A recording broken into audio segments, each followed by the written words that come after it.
Hello everyone, welcome to my channel Tutor Ravi. So guys, I hope you all are fine and doing well.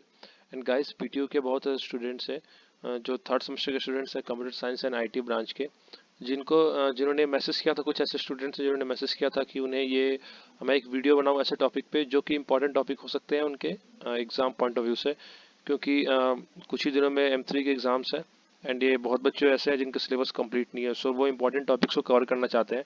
सो आज की इस video में मैं कुछ ऐसे टॉपिक्स को डिस्कस करने जा रहा हूँ जो आपके एग्जाम पॉइंट ऑफ व्यू से इंपॉर्टेंट हो सकते हैं, क्योंकि उन टॉपिक्स पे प्रीवियस ईयर्स में क्वेश्चंस मैक्सिमम टाइम पूछे गए हैं। बट मैं ये गारंटी नहीं करूँगा आपको कि ये इस टॉपिक से क्वेश्चन आएंगे ही आएंगे, बट चांसेस हैं कि इससे क्वेश्चंस आ सकते हैं। सो अगर आप उन टॉपिक्स को प्रिपेयर कर लेंगे तो मे बी आपको एग्जाम में हेल्प होगा क्वेश्चंस को सॉल्व करने में। सो सबसे पहले हम यूनिट 1 से स्टार्ट करते हैं। सो यूनिट 1 में जो सबसे पहले आपको दिख रहा होगा टॉपिक है limits and continuity for function with several variables. So ये जो टॉपिक है, इस टॉपिक से लाइक प्रीवियस ईयर्स में जो क्वेश्चन है वो आपसे 2 मार्क्स में पूछे गए हैं मैक्सिमम टाइम्स। सो इससे यही चांसेस रहेगा कि 2 मार्क्स का क्वेश्चन आएगा, और क्वेश्चन भी उस टाइप का होता है जैसे कि क्वेश्चन आपने देखा होगा limit x tends to zero y tends to zero, और यहाँ फंक्शन गिवन होता है। फिर हमें उस फंक्शन को चेक करना होता है कि वो कंटिन्यूटी है कि नहीं है। तो इस टाइप से क्वेश्चंस को 2 मार्क्स में पूछे जा सकते हैं आपसे। फिर आपसे जो मॉड्यूल 1 होगा इसमें कि ये क्वेश्चन आ सकता है मैक्सिमम मिनिमा से या फिर method for Lagrange multiplier. Means question होगा उसको आप मैक्सिमम मिनिमा से भी सॉल्व कर सकते हैं। अगर आपने टॉपिक किया होगा maximum minima and method of Lagrange multiplier, so आप एक क्वेश्चन को इन दोनों मेथड से सॉल्व कर सकते हैं। तो आप पे डिपेंड करता है, और आपको ये पता करना होगा कि वो क्वेश्चन को आप किस मेथड से सॉल्व कर पाएंगे। वो क्वेश्चन आपसे इजीली मैक्सिमम मिनिमम से सॉल्व हो पाएगा या फिर मेथड ऑफ लैग्रांजे मल्टीप्लायर से सॉल्व हो पाएगा। तो क्वेश्चन आपको ये नहीं गिवन होगा कि आपको मैक्सिमम मिनिमम अप्लाई करना है या फिर आपको लैग्रांजे मल्टीप्लायर अप्लाई करना है। क्वेश्चन इस टाइप से होगा कि आपको एक इक्वेशन गिवन होगा, दो इक्वेशन गिवन होगा, उस दो इक्वेशन में आपको मैक्सिमम वैल्यू या फिर मिनिमम वैल्यू फाइंड करना होगा। तो उसकी हेल्प से आप फाइंड कर सकते हैं कि आपको मैक्सिमम मिनिमम अप्लाई करना है या फिर लैग्रांजे मल्टीप्लाई। उसके बाद इसमें टॉपिक क्या है, मल्टीपल इंटीग्रेशन।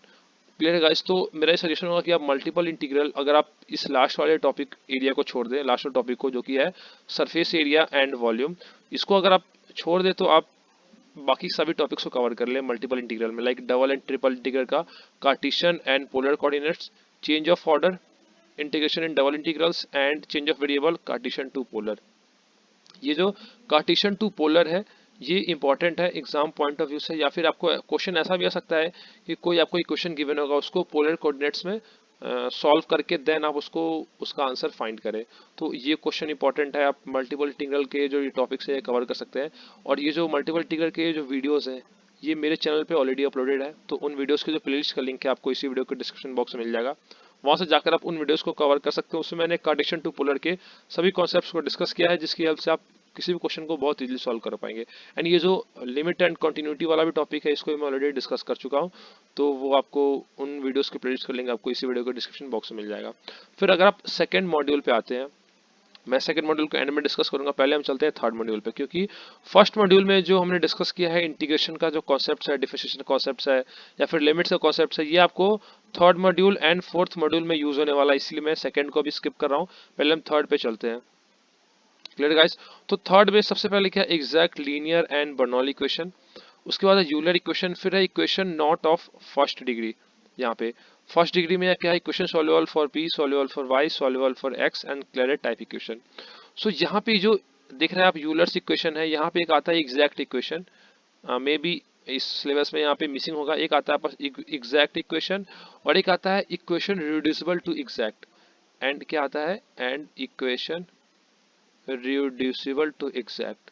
क्लियर है गाइस, रिड्यूसिबल टू एग्जैक्ट। तो ये एक इस टॉपिक से इंपॉर्टेंट क्वेश्चन है कि क्वेश्चन आपको गिवन होगा, उसमें अब आपको चेक करना है कि उसमें एग्जैक्ट इक्वेशन अप्लाई होगा या फिर उस एग्जैक्ट को, वो क्वेश्चन है वो नॉन एग्जैक्ट है, उसको आपको रिड्यूस करके एग्जैक्ट के फॉर्म में चेंज करना है।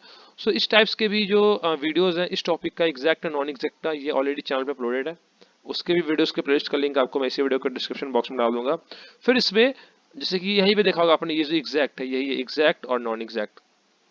एंड इसमें एक एक और बहुत ही इंपॉर्टेंट क्वेश्चन आता है कि जब आप एग्जैक्ट वाले टॉपिक को पढ़ेंगे या फिर आप इसकी वीडियो देखेंगे, तो मैंने वीडियो में डिस्कस किया है कि इसके कुछ नेसेसरी कंडीशंस होते हैं, तो वो कंडीशंस पे भी क्वेश्चंस एग्जाम में पूछे जा चुके हैं प्रीवियस ईयर में, तो एक बार आप उसको भी रिवाइज कर लेंगे। फिर यहाँ पे एक टॉपिक है Claret equation. Clear guys, Claret equation. Clarity question बहुत ही सिंपल सा है, एक सिंपल सा डेरिवेशन है, वही डेरिवेशन आपसे पूछा जाएगा 2 मार्क्स में कि क्लैरिटी क्वेश्चन होता क्या है। तो आप वहाँ पे उसका डेफिनेशन बताएंगे और फिर डेफिनेशन के बाद जो इक्वेशन है उसको आप सिंपली एक डिराइव करेंगे, सिंपल सा प्रोसेस है, उसकी हेल्प से आप क्लैरिटी क्वेश्चन को वहाँ पे सॉल्व कर सकते हैं, जो कि बहुत ईजी है, 2 मार्क्स में पूछा जाता है क्वेश्चन ये। फिर अगर आपके पास टाइम बचता है तो आप solvable for p, solvable for y and solvable for x को भी पढ़ सकते हैं। इन तीनों का वीडियोस अपलोडेड है और इन तीनों में सिमिलर कॉन्सेप्ट यूज होता है, कोई डिफरेंट कॉन्सेप्ट यूज नहीं होता है। तो आप जाकर इन वीडियोस को भी देख सकते हैं। मैक्सिमम आपका ये हाफ एन आवर या 1 आवर का टोटल होगा। मैं चैनल पे इसके वीडियोस के साथ साथ उसके कुछ एग्जाम्पल भी डिस्कस किए हैं, तो वहां से आपको ये कॉन्सेप्ट क्लियर हो जाएगा। फिर आता है मॉड्यूल 4। मॉड्यूल 4 में जो यहाँ पे आपको दिख रहा होगा सबसे फर्स्ट टॉपिक है second and higher order linear differential equation with constant coefficient. तो इसमें दो टर्म्स आता है, एक आता है पीआई एंड एक आता है सीएफ। क्लियर है गाइस? तो इस टॉपिक पे आपसे 2 या 3 क्वेश्चन एग्जाम में आपको मिल सकता है कि आपको इक्वेशन गिवन होगा, या तो आपको उसका सीएफ फाइंड करना होगा या पीआई फाइंड करना होगा, या फिर आपको उस इक्वेशन का सॉल्यूशन फाइंड करना होगा। और सॉल्यूशन क्या होता है? सॉल्यूशन होता है हमारे पास सीएफ प्लस पीआई, दोनों को मिलाकर सॉल्यूशन बनता है। तो आपको उस इक्वेशन का पहले सीएफ फाइंड करना होगा, फिर पीआई फाइंड करना होगा। अब सीएफ फाइंड करने के डिफरेंट टाइप्स हैं, पीआई फाइंड करने के डिफरेंट टाइप्स हैं। वो डिपेंड करता है कि आरएचएस साइड में जब हम सीएफ फाइंड करते हैं तो हम चेक करते हैं एलएचएस साइड, पीआई फाइंड करते हैं तो हम चेक करते हैं आरएचएस साइड। तो डिपेंड करता है कि दोनों साइड में किस टाइप्स का इक्वेशन है, फिर उसके उन्हीं टाइप्स के बेसिस पे फर्दर टाइप्स हैं उसके पीआई और सीएफ फाइंड करने का। तो इसके भी वीडियोस अपलोडेड है, आप जाकर वहां से देख सकते हैं। एंड इसमें एक और टॉपिक है, वो क्या है? Method of variation of parameters.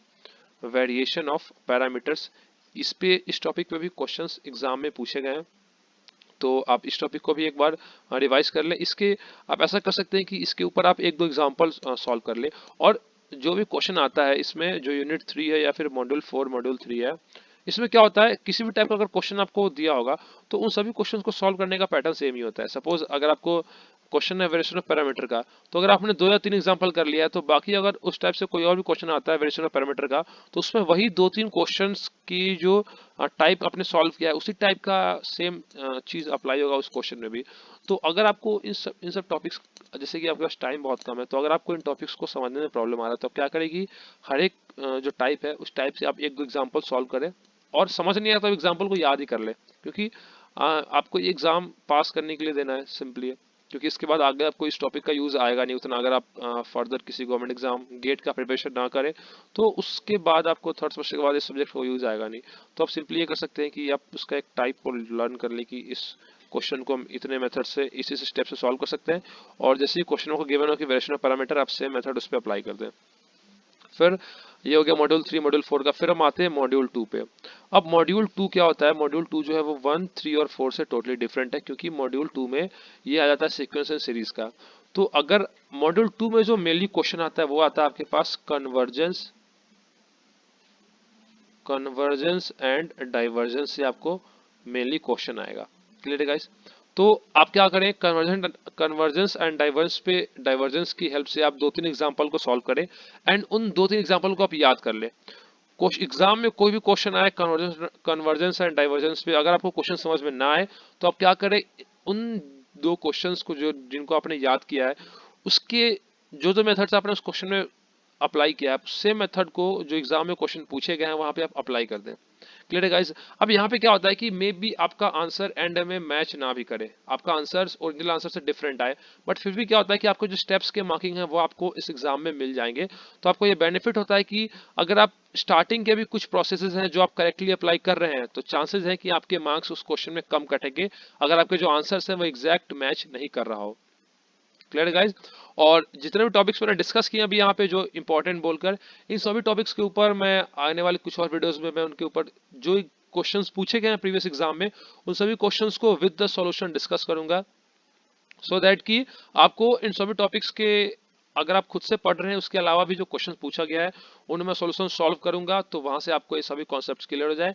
And in सभी टॉपिक्स पे वीडियोस भी मैं ऑलरेडी अपलोड कर चुका हूं, सो मैं आगे जो क्वेश्चन डिस्कस करूंगा उसमें मैं ये बताऊंगा नहीं कि हाँ ये स्टेप कैसे आया है, मैं सिंपली स्टेप उसमें आपको सॉल्व करके बता दूंगा। और आप उसकी डिटेल में जानना चाहते हैं तो उनके वीडियोस जो हैं वो चैनल पे अपलोडेड है, सभी के जो प्लेलिस्ट का लिंक है आपको इस वीडियो के डिस्क्रिप्शन बॉक्स में मिल जाएगा, कि मैंने वीडियोस जो है वो बहुत पहले अपलोड कर दिया था। कुछ कुछ टॉपिक्स ही होंगे जो आपको मिसिंग होगा, बाकी मैंने मैक्सिमम टॉपिक्स को अपलोड कर दिया था। सो गाइज अगर आपको इसमें भी कोई भी डाउट हो, कोई भी क्वेरी हो, तो आप कमेंट सेक्शन में जाकर पूछ सकते हैं। एंड अगर आपने अभी प्रिपरेशन स्टार्ट नहीं किया है, तो मैं ये तो नहीं बोलूंगा कि इन टॉपिक्स को पढ़ने के बाद आपका एग्जाम आप क्लियर पास कर ही जाएंगे या फिर इन टॉपिक से क्वेश्चन आएगा ही आएगा, बट चांसेस हैं कि इन टॉपिक से क्वेश्चन आ जाए आपके पेपर में। तो इन टॉपिक्स को आप रिवाइज कर ले। और एक और चीज़ की अगर आपका टाइम बचे एंड में, तो आप बाकी टॉपिक्स को भी एक बार आप ओवरव्यू ले ले, सो दैट कि क्वेश्चंस अगर आपको किसी और टॉपिक से भी आते हैं, और जो टॉपिक्स इसमें जो आपने रिवाइज नहीं किया उससे भी अगर आ गए और आपको थोड़ा बहुत भी आइडिया हो, तो आप उसमें कुछ तो अटेम्प्ट करें, छोड़े ना। एंड एक और रिक्वेस्ट है गाइस, क्वेश्चंस आप कोई भी स्किप ना करें। अगर कोई क्वेश्चन नहीं आ रहा है तो उसमें आप कोई दूसरा क्वेश्चन का ही मेथड अप्लाई कर दें बेशक, बट क्वेश्चंस को आप खाली ना छोड़ के आए। जितना हो सके आप पेपर पूरा अटेम्प्ट करें। और ये सिर्फ मैथ्स में नहीं, आपका कोई भी एग्जाम्स हो, कोई भी थर्ड सेमेस्टर में डिजिटल इलेक्ट्रॉनिक्स हो, ओप्स के एग्जाम हो, तो उन सभी में आप सभी क्वेश्चंस को पूरा पूरा अटेम्प्ट करें। बेशक आपका आंसर गलत ही हो, लेकिन आप अटेम्प्ट करना पूरा ना भूलें। क्लियर है guys? So guys all the best for the examination. And doubt query कोई भी हो आप पूछ सकते हैं। मैं सभी डाउट्स के क्वेरी को रिजॉल्व करने की पूरी कोशिश करूंगा, और आपके सारे जो भी क्वेरीज होगा उनका रिप्लाई टाइम टू टाइम करता रहूंगा। एंड प्रीवियस ईयर के भी जो वीडियोस हैं, मैं वो भी बहुत ही जल्द ट्राई करूंगा कि इसी चैनल पर एक कल परसों में ही जल्दी से जल्द अपलोड हो जाए। सो guys thanks for watching the video. And please video को ज़्यादा बच्चों में शेयर करें, सो दैट कि उन बच्चों को भी और प्रॉब्लम्स आ रहा हो प्रिपरेशन करने में, तो वो भी इन वीडियोस को देखकर थोड़ा एक आइडिया ले सके। एंड बाकी जो वीडियोस अपलोडेड है चैनल पे ऑलरेडी, उनसे भी उन वीडियोस को भी देखकर कुछ कॉन्सेप्ट्स को सीख पाए, कुछ क्वेश्चंस प्रैक्टिस कर पाएं और एग्जाम में बेटर मार्क्स स्कोर कर पाएं। So guys thanks for watching the video and don't forget to like, share and subscribe. Thank you.